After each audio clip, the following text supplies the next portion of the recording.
Welcome everyone to today's webinar. I am Leo Vardarella, writer and reporter with Becker's Hospital Review. We will begin today's webinar with a presentation, and we'll have time at the end of the hour for a question and answer session. You can submit any questions you have throughout the webinar by typing them into your control panel in the space labeled Enter a Question for Staff and clicking Send. We are looking forward to hearing your questions. Additionally, in about a week following the webinar, we will be sending you a copy of the presentation to the email you used to register. At this time, it is now my pleasure to start today's webinar by introducing our first presenter. Jonathan Pearson is the Chief Operating Officer for Sunquest Information Systems. Jonathan is responsible for ensuring customer satisfaction from the products they design to the way they deploy and support them. Jonathan has more than 20 years of experience in large-scale and high-volume systems implementations. Prior to joining Sunquest, Jonathan was Vice President of Med Assets Implementation Services Team.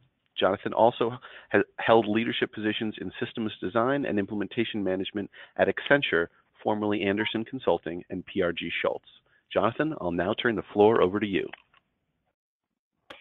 Thank you, Leo, and thank you all for joining today's panel discussion.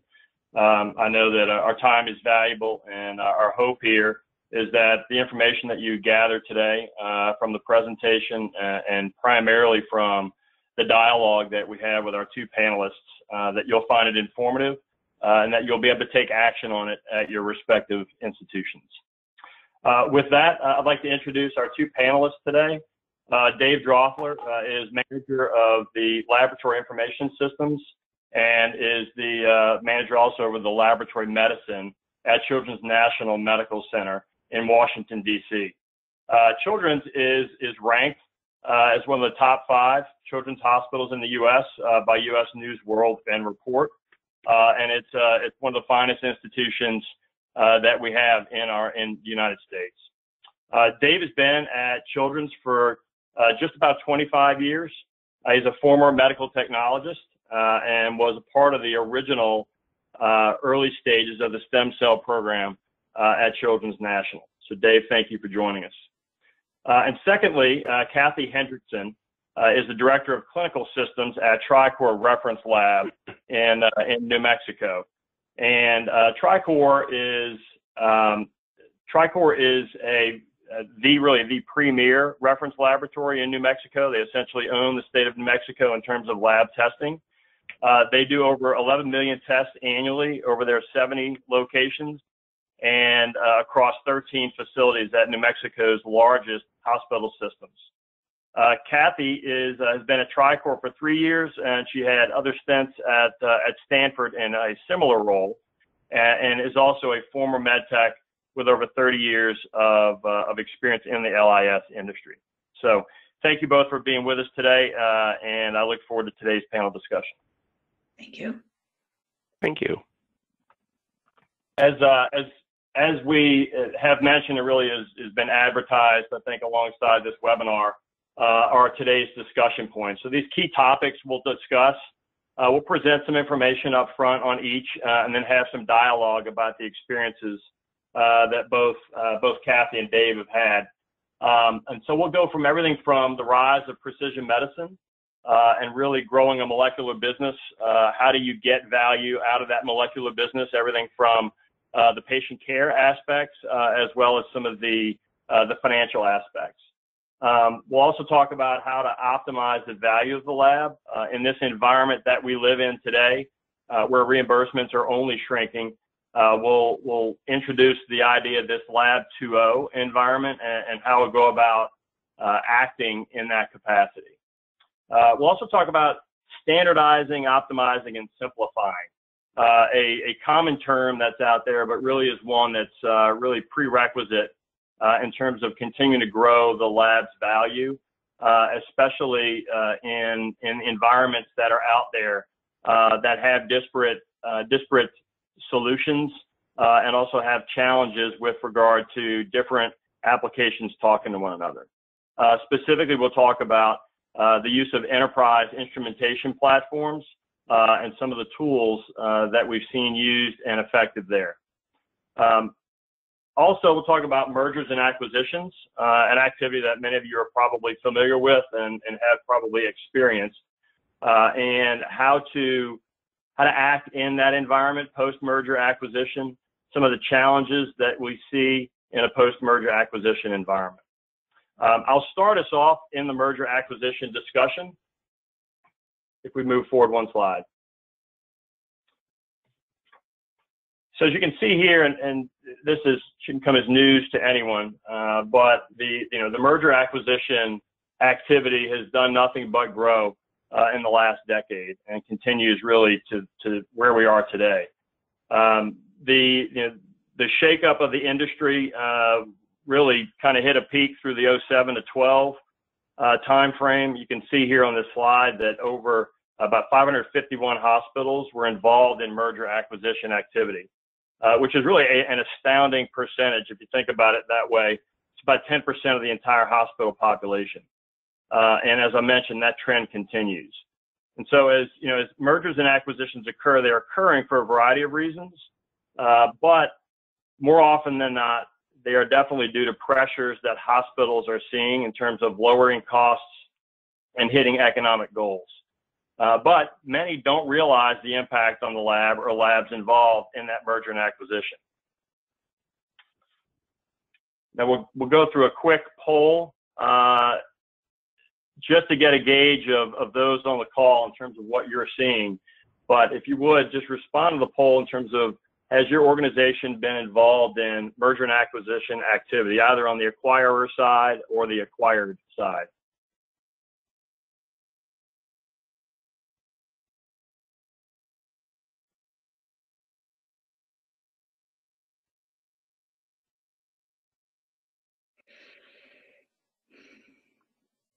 We'll give ourselves a minute there.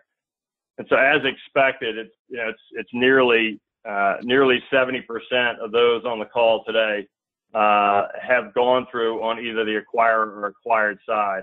And one of the things I'd say for those that have not, there are a lot of impacts from a merger and acquisition that, as you go about addressing those impacts or those challenges, you also are able to take advantage of some of those best practices, whether you're involved in merger and acquisition or not, in terms of integrating disparate sources of information, integrations with EMRs, having disparate LISs, if those exist, talk to one another. So in terms of those activities, in terms of things that you've seen, Kathy, can you talk just a little bit about how you've responded to that type of environment? Absolutely. We really are involved in helping laboratories and in hospitals across the state of New Mexico when they are faced with, what do? We need to be able to have a lab, but we want to divest ourselves of that. So TriCor then, in order to maintain our profitability, has gone into looking at diverse ways to overcome things like PAMA, because volume alone is not going to get you where you need to be able to make your way through the reimbursement cuts that are happening. So we then offer services to laboratories, and we're then faced with, how do we get what's happening in that laboratory into our standard model? How do we take care of those things? And so we have developed an approach that allows us to help those organizations go through the standardizing process. We put in the same platform of instrumentation, and we then are able to put into place the savings that we've recognized by the volume associated with the devices themselves. We interface with data innovations. That has been a huge impact on what we're doing to standardize, optimize, and simplify. That's our mantra at TriCor: find a way to make it more streamlined and easier for operations to move specimens and results through the system. So we chose then to find ways to diversify and bring in revenue, and offering those lab management services then to organizations across the state of New Mexico is one way that we're helping this enterprise approach. You do need to have interfaces that work. HL7 is going to be your friend, and the middleware that we use to interface all of our instruments is also your friend in getting that standardization mechanism happening. I happened to be quite lucky when I arrived at TriCore. The standardization process was already underway, and we then finished that before we did a fresh start of our system to address the fact that who we are today is not who we were when we first came together as a company. And so making those strides, moving forward with eliminating the items that we no longer need and moving forward with applications that are very specific to resolving the disparate clinical systems, that will get you to a point where you can have that agnostic approach. It won't matter who you're going to be working with, you'll be able to put those interfaces into play. Excellent. Thank you, Kathy. If we would, we'll move to our next slide, and just the poll here moves us into the question around standardization. And is that a challenge for you at your organization, the standardization of clinical systems?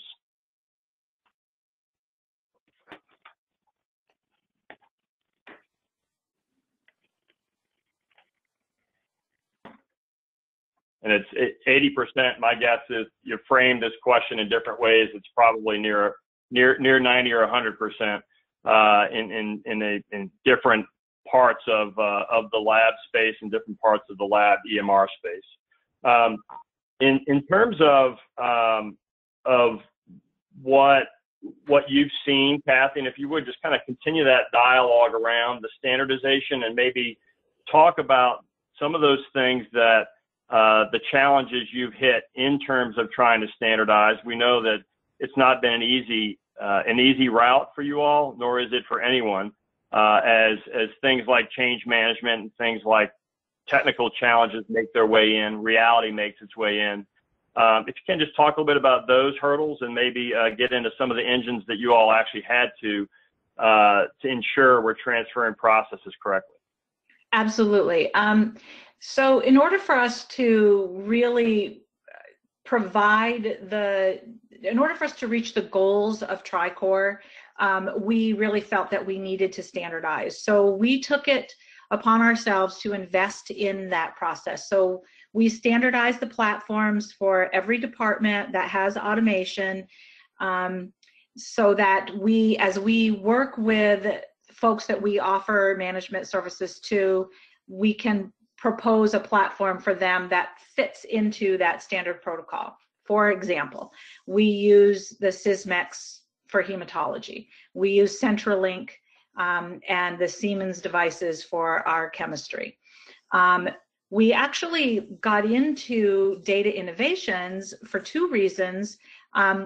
It allowed us to create an instrument middleware engine. So we really refer to data innovations as our instrument engine. So all of our devices connect through data innovations, and that feeds our SunQuest system with the results from that automation.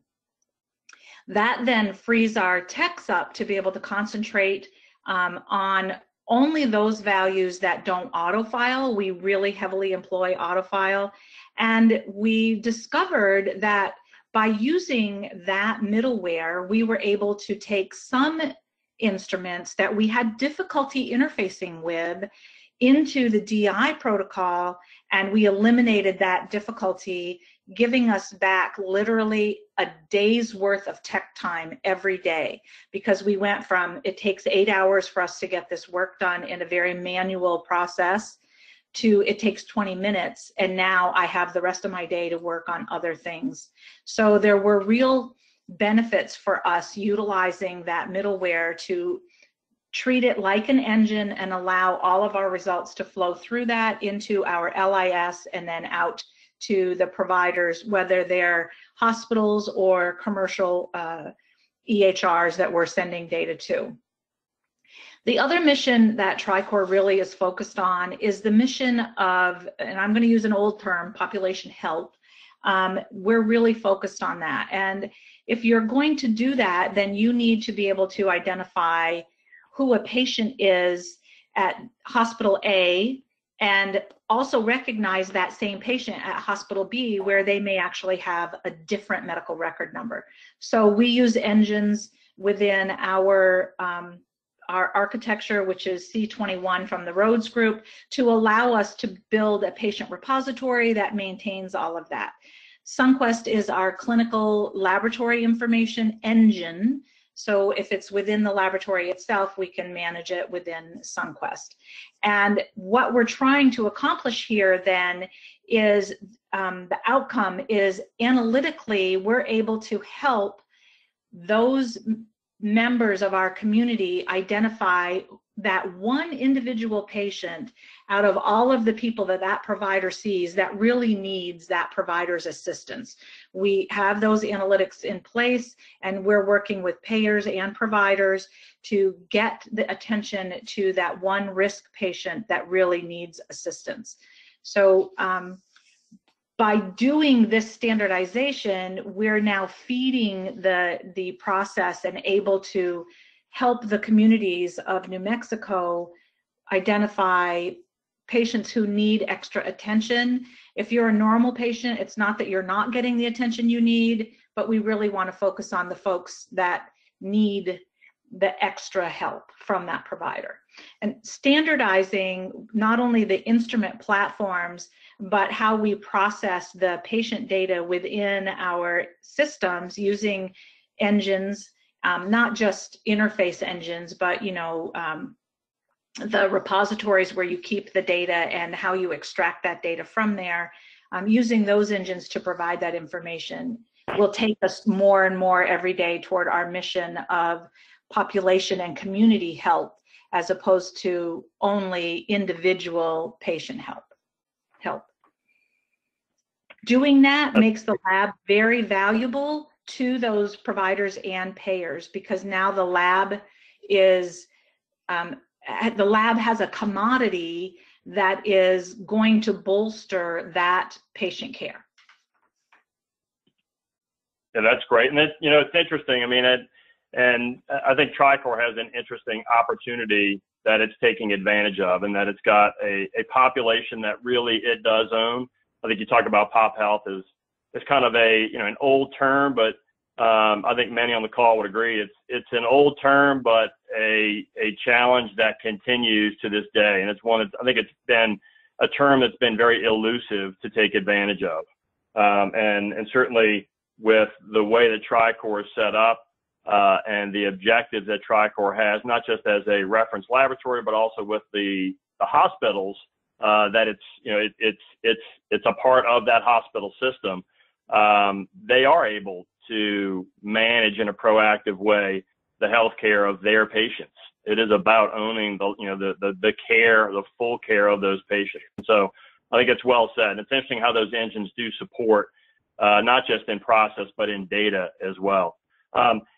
Dave, do you want to just talk a little bit about what you're seeing at Children's in terms of standardization? And I know that you all are embarking on a standardization with regard to instrumentation. But if you could talk a little bit to what that journey has looked like so far, what kind of sponsors you needed to garner support from, just what that process looks like. Well, at Children's, we've got a huge number of tests that are run in our laboratory, and we're relatively small for hospital standards. We are a strictly pediatric hospital, and yet we have a lot of testing that goes on in our laboratory, all the way from simple testing all the way up to genetic testing and molecular, obviously one of the subjects that we're talking about today. But what we're looking at is we want to be able to standardize our instrumentation, just like Kathy said. We want to standardize our instrumentation and or potentially standardize our connections and getting the data into our systems. We want to automate that process because that automation is going to enable us to process tests faster, get it out the door in a more accurate fashion. We don't have to do manual processes. And just like Tricor, we're also moving along with migrating all of our instrumentation over to using the data innovations as our instrument engine because it is so agnostic. It pretty much works with all of our instruments, especially the very non-standard instruments that we have. We do a lot of biochemical metabolic testing, and there are just some of those instruments that Sunquest or any other laboratory system just doesn't standardly connect to. And by using DI, it has a greater capability to connect to some of these non-standard instruments. And with amino acid testing, it can take us potentially up to 4 or 5 hours to do a standard batch, and we have a lot of manual processes with it, and moving that into the DI connection and being able to automate getting the orders to it and also the results back into our LIS makes it a much more efficient process for it. It basically cuts time off the process, and as Kathy indicated, you can drop that processing time down so that potentially we could run a batch and we have it done in roughly an hour. It enables us to standardize across the whole laboratory so that our challenges of finding good qualified technologists in the Washington, D.C. metropolitan area is kind of magnified because people come here to increase their career, but they don't stay. And we see a lot of techs that come in and they're good, they stay a little bit, and then they leave. So we have almost a revolving door in some cases where we need to keep a process standardized to have those technologists be able to handle it. They come in, they can appropriately handle the same front-end software, and we have a well-defined process for them to put the results into the system. So those are some of the challenges that we're seeing. And of course, in our genetic testing area, we're seeing very similar processes of trying to scale everything up and do very complex procedures. Excellent. Thanks, Dave. That's well said. If we would just slide forward one, if you would. The next piece we'll talk about, I mean, it kind of echoes what you just heard. In terms of why. And, you know, there's standardization for the sake of standardization, then there are mandates. And the macro environment that we all live in, I know that we all experience and feel it, is one where reimbursements are doing nothing but declining. And specific to the lab industry itself, there is absolutely a regulated reduction in reimbursements for lab tests.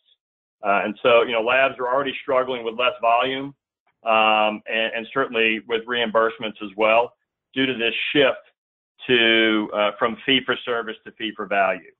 And you know, with MACRA and PAMA and other CMS initiatives, really those price cuts will continue to threaten labs. It was actually recently reported that price cuts to clinical lab test fees are expected to total about $670 million in 2018.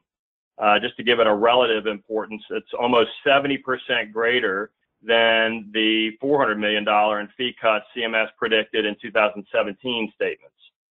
And so it's, you know, as CMS plans these deeper fee cuts, as you can see on the slide, they're planning to cut really into the 20 most commonly performed tests. And that makes, you know, those make up the largest portion of the volume that lab tests that labs conduct. So there's more coming, and you know, this stark reality is the one that we all live in. It's the one that we look to solve for, and it's why standardization is so important. And it's also why this shift towards fee for value becomes so important. As you know, there's a term we'll see on this next slide, Lab 2.0, that really looks to move us towards this new value proposition for how the lab plays in the patient care value chain. And I'll get Kathy to kind of introduce Lab 2.0, and then we'll have a little bit of dialogue on the lab's value proposition. I think this is something that most of us experience in the lab space in terms of how to position the lab appropriately in that value chain. And this Lab 2.0 concept certainly does a good job of seeding it, and if nothing else, just seeding that conversation around how does the lab showcase its value and grow its value in that value chain. So Kathy, if you would. Sure. Lab 2.0 is really a term coined from a project called the Santa Fe Project, which brought together leaders of laboratories in the nation to talk about how could we promote the laboratory as really a partner with providers and payers. So in order for us to do that, then we have to find a way to show the lab's value to those partners. And we have 70% of the diagnostic information is produced by the laboratory. These are statistics you can find online at almost any search.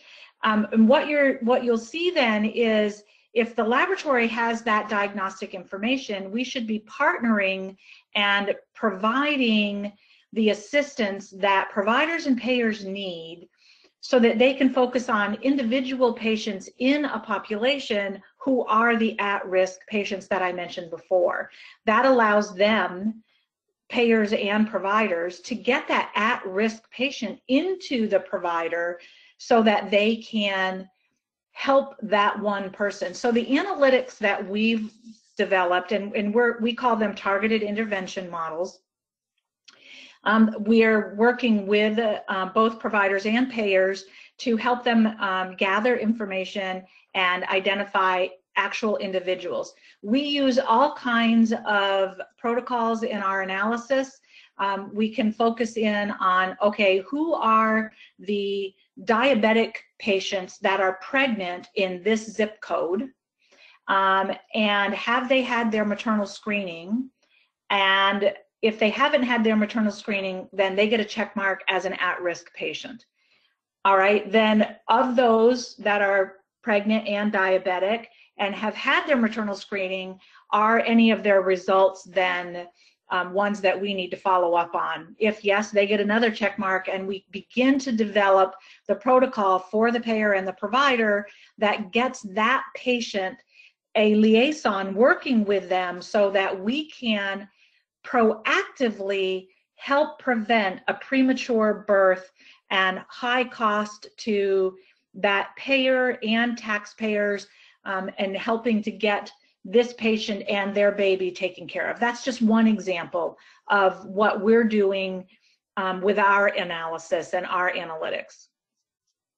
So, but you have to show the laboratory as a partner that brings value, and we have the data. The labs have the data. We have to be able to mine the data. We've got to be able to make appropriate decisions about the data that we have. The diagnosis obviously becomes critical in helping us determine where the patient should fall if they're in an at-risk environment. So that's what we're really working on with a Lab 2.0. And Lab 2.0 can only be developed because we're all so good at Lab 1.0. Lab 1.0 will never go away. That is the basis of who the laboratory is. Those are all the tests that we do. It creates the database of information that you're going to use. And then you use that as your platform to get yourselves to Lab 2.0. TriCore is on our way. We're not perfect at this. We're still working and developing, but that is the proposition that we have out there, and we're moving forward to providing that kind of value to the people of New Mexico. Excellent. Thank you, Kathy. Appreciate your insights there. And if you would just maybe echo through your experience, just the things that you saw as key to enabling the success you all have had in that standardize, optimize, simplify, this journey that you all have been on. It's required some key sponsors and key positions.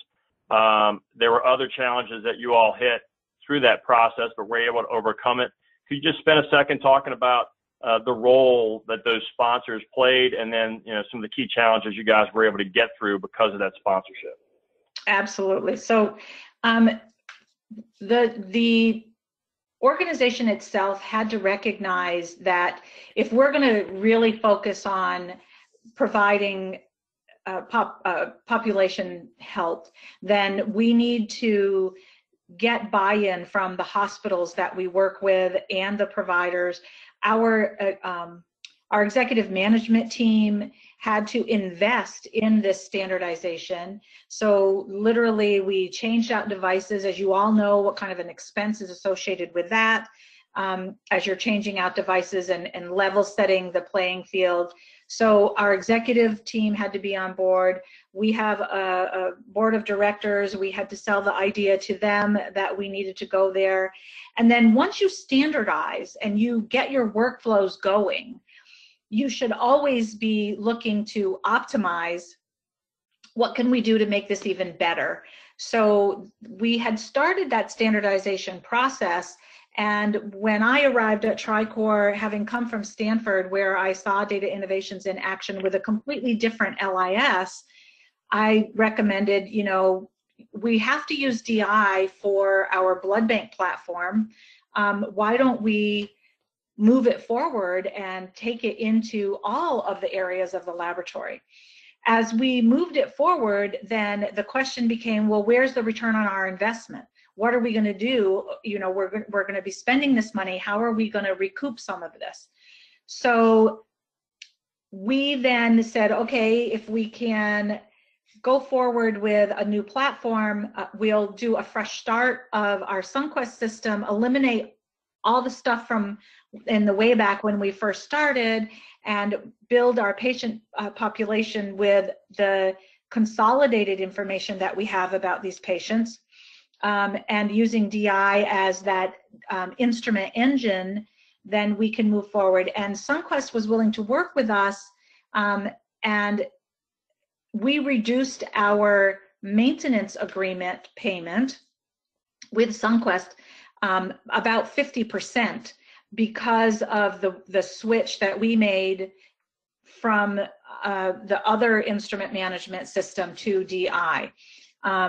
So we had to get sponsorship not only internally, but also with our partners, our information system vendor partners, and get them to see our vision and climb into this path with us, be on the road with us moving forward. We were able to elicit that and secure that support. And we then spent 18 months implementing a new system with these standardized processes in place. The work associated with moving from one platform to another, I'm not going to lie, it was worth it. It was work. It definitely was work, but it was worth it. We're, like I said, recognizing a 50% decrease in our maintenance payments to vendors. And we're now at the point where we can provide information in these targeted intervention models. We're really working with payers, so it's paying off not only for a financial outcome. The techs don't have to screen everything because of the auto-file capabilities, as an example, but we're also finding a payout, a real dollar payout in what we are able to move forward with. So it was worth this investment. That's great. No, I love the whole targeted intervention models is something that's so it's such a concrete way to take advantage of the standard process and the standard way in which the data is coming in, to your earlier point. So let's move forward. There are two poll questions that we'll hit here. One is, are you seeing a decline in reimbursements? And here specifically, we're talking lab reimbursements. So if you would just specifically answer it in terms of lab reimbursements. And if some of you don't know, we probably needed an NA there, but that'd probably be a no if you just don't have insight into the lab reimbursement space.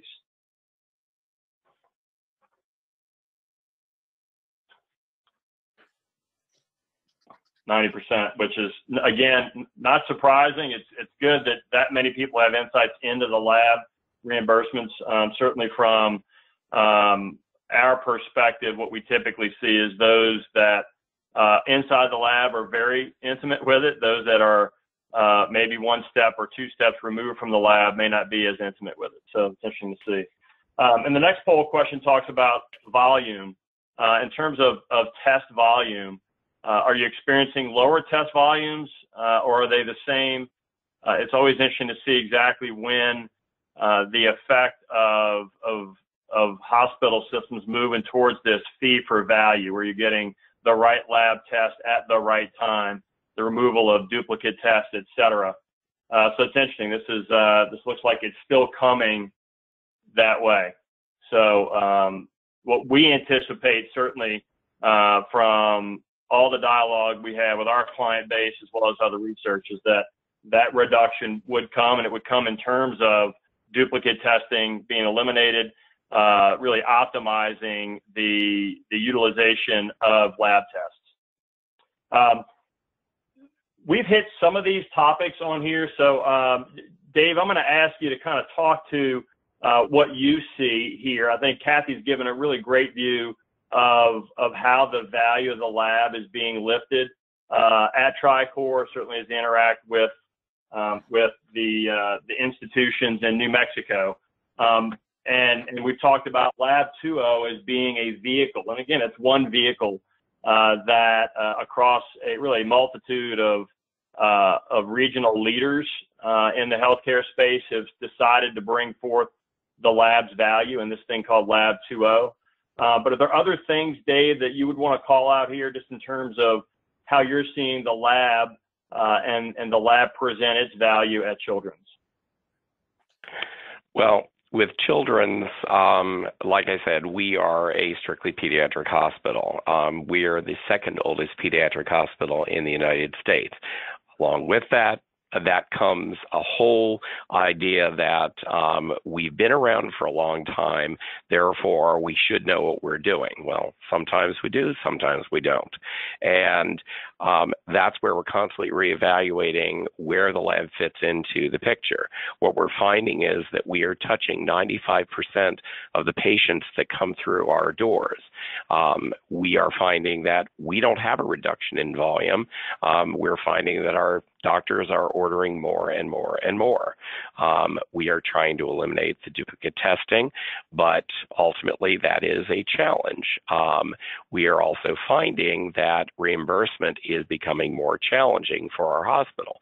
But being in the Washington, D.C. metropolitan area, it becomes really challenging with all the different insurance companies we have to deal with and with all the different payers for the Medicare, Medicaid in this area, with 3 states that in essence we're dealing with all the time. What we're doing is we're again going back to that standardization process to try and make sure that we have a standard process. We don't have we want to make sure that we improve our turnaround time with it.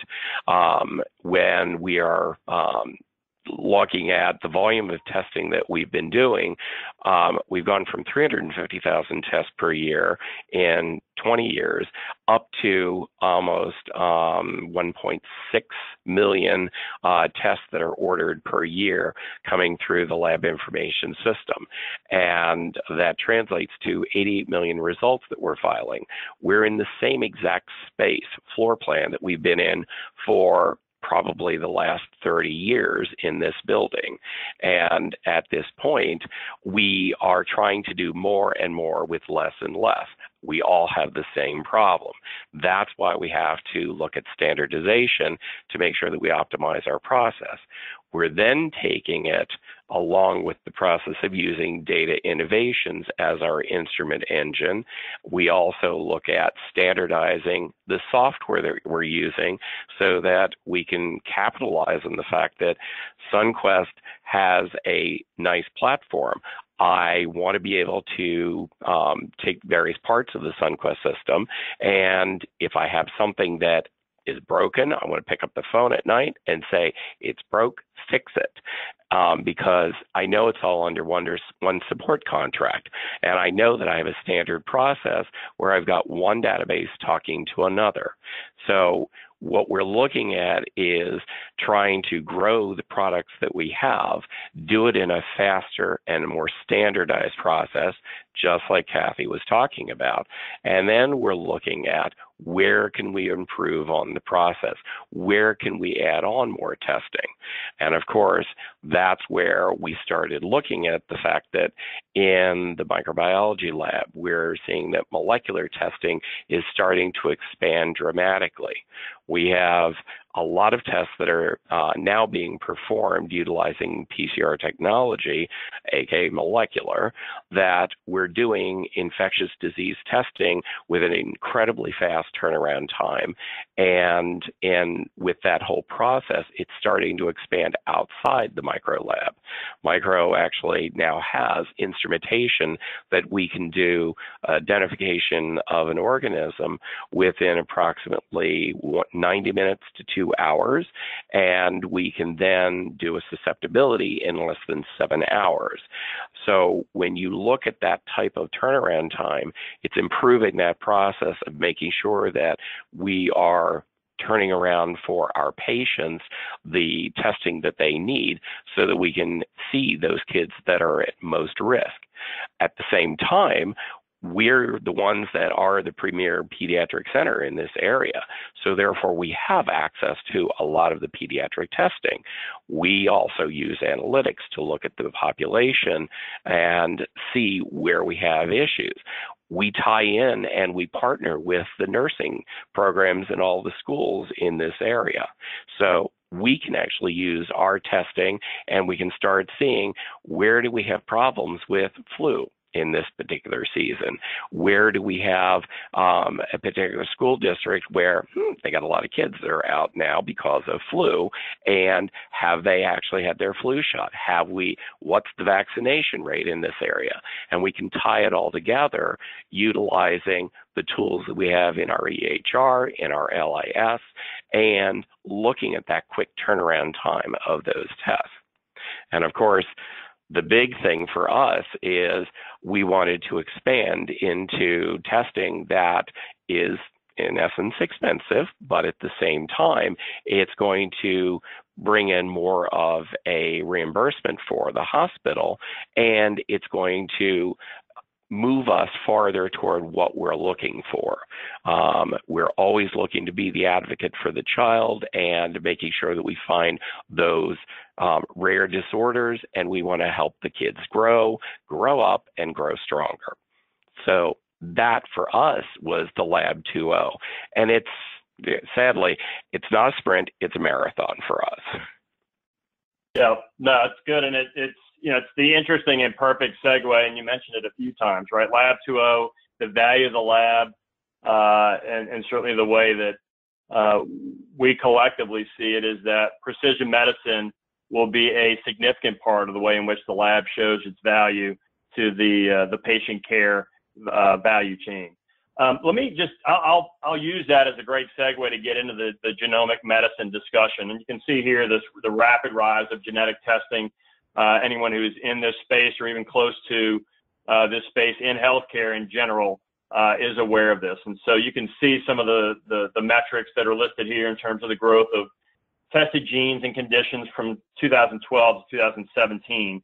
And, it's interesting if you think about it in terms of the we, or the collective we across the industry, but, we've mapped the human genome the cost to sequence genetic code is diminishing.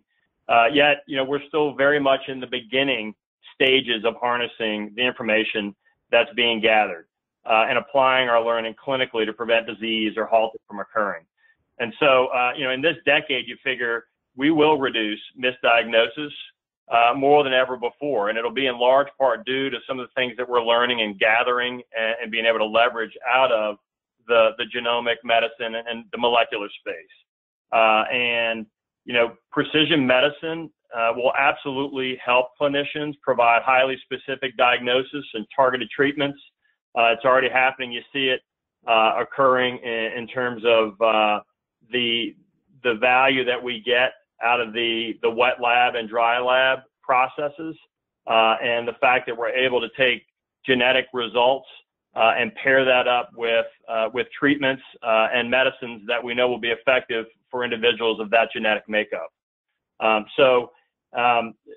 Let's move forward one slide, and we'll hit a couple of poll questions, and then Dave, I'll ask you to dig deeper into the genetic and molecular investment that you all have made at Children's. But first, let's hit whether or not folks on this call are performing genetic tests in your organization. This will be interesting to see just how far along the folks on this call are with it.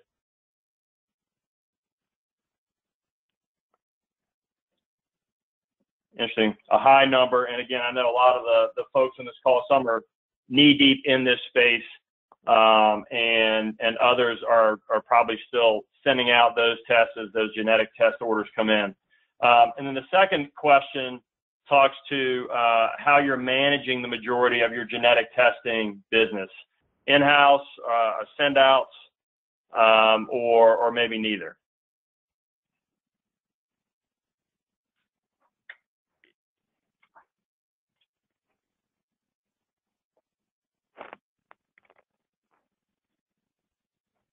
Interesting. Not terribly surprising, as you figure the reimbursements in this space, I think, are still getting traction. That's probably a driver behind a lot of that. In addition to it is complex, as we know, and requires a lot of capital expense in terms of getting instrumentation in place. Dave, if you would just spend 5 minutes talking about the experience there at Children's, and then that'll give us the last 10 minutes for Q&A with our participants. Okay. Well, as I've said, Children's, being who we are and where we are, we also have the largest pediatric genetics program in the U.S., and we see about 8,000 patients per year in our genetic clinic. When you look at that, you've got 8,000 patients per year that we're doing genetic testing on. It made a whole lot of sense from our C-suite level all the way down through lab administration and everybody here at Children's that rather than sending that testing out to reference lab, no offense to the reference labs in the conversation, we wanted to make sure that we kept that here in our facility because we felt that we have the talent available and we had the skill level to be able to handle this and do it efficiently and actually provide what our clinicians were asking for. We're always looking for that rare genetic disorder. So we started looking around the laboratory, obviously, and as I said before, you have molecular testing, which is starting to spill out of the micro area, and it's moving into other areas of the lab. So for us, it made a natural fit to bring in the genetic testing. When you are doing the genetic testing, though, when you're thinking about moving to it, it can be a little bit daunting, a little bit challenging. You have to figure out what specific mutation panels you're going to do. Are you going to do specific personalized sequencing panels. We decided that we were also going to add on and do chromosomal microarray testing. We also wanted to, as an outgrowth, do CYP testing so that we could look for immunosuppressive drug compatibility to make sure that we are, again, giving that precision medicine for our patients. The business approach, really, for us and our business plan, we actually said that we had to be live with NGS testing in 6 months to be budget neutral at 12 months. That whole process was looking at what type of instrument do we want to do? What type of testing panels are we going to do? Are they going to be specific lockdown mutation panels, or are we going to actually be looking at personalized sequencing panels more than anything else? And of course, we have to look at the talent that you need in order to run a program like that, all the way from your geneticists all the way through your genetic counselors, your staff scientists, and your techs on the bench. Because it does take a whole team to actually do this process. One of the things, obviously, that for me was a major issue is making sure that we had that software pipeline in there. Because as we all know, in a modern laboratory, your software is really your backbone of everything you do. We touch every area of the laboratory. And in the genetics area, you're really looking at a software pipeline that goes from the wet bench through annotation and then giving you your final report. That final report is really the essence of where your talent is coalescing everything down and giving the interpretation. Is it potentially benign or is it pathogenic for that particular mutation? And for us, it made sense that we wanted to, again, have software that was linking together, automated, so that when we put an order into our EHR, the order would come through into our LIS. That LIS would be able to receive it in, and we'd track the patient, track the specimen, and then it would send it into a software that would, for us, be able to track that process through the wet bench work all the way through the annotation and final report. For us, we have Cerner as our EHR and SunQuest. We have well-defined interfaces between the systems, so that automation already existed. It made sense for us to install the Mitogen software so that we would have, again, another SunQuest product talking to SunQuest. The whole reason why we chose not to do, or we had challenges with doing it just with the SunQuest lab system, even with the tracking modules turned on and full smart, it didn't give us the capability to do the tracking of our child of a child of a child aliquoting techniques in the laboratory. So you have a lot of logistics that go with the genetic testing and being able to track those specimens accurately as you're doing the testing. Mitogen gave us that added capability. It also gives the capability of tracking our inventory of our reagents, because the other thing with genetic testing, a lot of this isn't necessarily commercially available.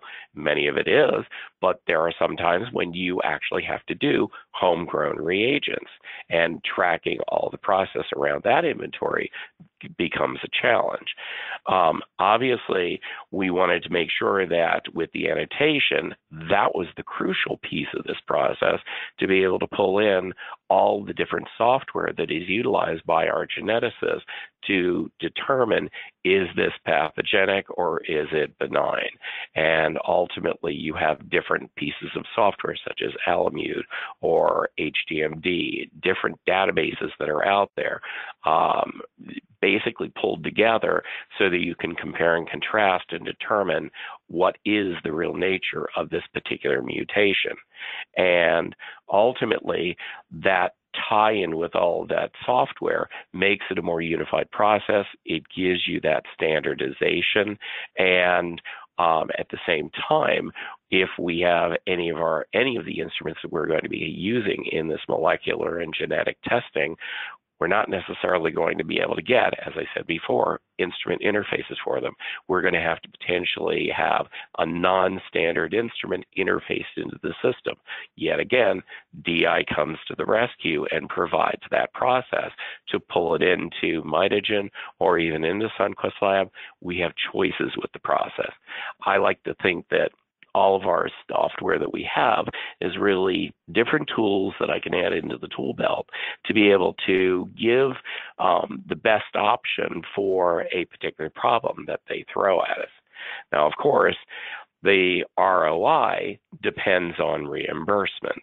And to have that rather aggressive and ambitious goal of being live in 6 months and getting budget neutral within 12 months with our initial program, that's where we had to be very careful about making sure that we were picking the right CPTs and we were actually doing our billing appropriately, which of course ties in with we had to have a pre-authorization program.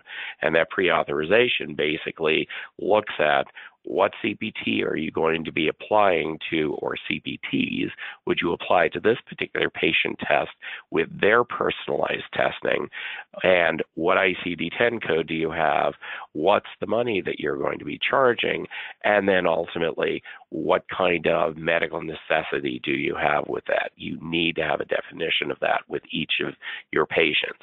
And of course, you can't just stop where, okay, I created all this billing and it's always going to be good. You're going to have to keep going back and reevaluating it every year, constantly looking at, do I have the right mix of the CPT codes to appropriately give me the best reimbursement? In essence, on average, we're seeing that we can get at best a 40% reimbursement with genetic testing. And that is, again, on average. Some of our payers actually pay far better. Others, such as the Medicare, Medicaid type, are going to pay far less. But when you average it all out, it comes out to about 40%. So we're constantly reevaluating that just to make sure that we've got the right combination of CPTs to make sure that we have the best reimbursement. Is it a success all the time? No. We are also looking at, not only do we want to standardize the process in the laboratory, we want to standardize what our clinicians are doing. And as we all know, that can be a challenge. We find that there are some of our physicians who they're not comfortable with having us tell them what they really should be doing and what testing would be their best recommendation, and they try to find ways to get around our process of pre-authorization and send it out to another laboratory. So it is a challenge. Thank you, Dave. This is, we could probably have, I think, a session on its own, and maybe that's a great idea, on the various parts of the genetic molecular business. It's certainly one that's new, and it's certainly one that has its set of challenges just with regard to how new it is. If we can move to the last slide, and I know we didn't, I apologize, we didn't give ourselves a tremendous amount of time for Q&A, but what we will do is collect the ones that we aren't able to answer on the call live and address those separately, perhaps through email. But I'll let you read the key takeaways so we can at least maybe get one or two questions in here. But you can see around the standardization and the importance there, and the fact that the value of the lab, that is what is under threat here with the reimbursement environment that we're in, and some of the associated challenges we talked about. And certainly genetics, molecular precision medicine, it's not going to be, it's not going to be the golden child, but it is going to be a significant lever that the lab will be able to use to showcase its benefit in the patient care value chain. So with that, Leo, I'll turn it to you for maybe one or two questions if we could squeeze those in. Great. Thank you, Kathy, David, and Jonathan, for that fantastic presentation. We do have time for one question, and this will be for Kathy. For TriCor, did you have an ROI and payback analysis as part of your presentation to administration to demonstrate the benefit of replacing instrumentation to get you to standardized platforms?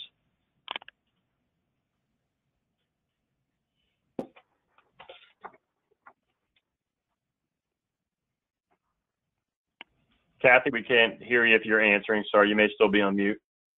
I apologize. I'm sorry. We did have a part of our presentation, a business value model formulation that we used to identify what our expenses were, how quickly we would recognize a return on investment.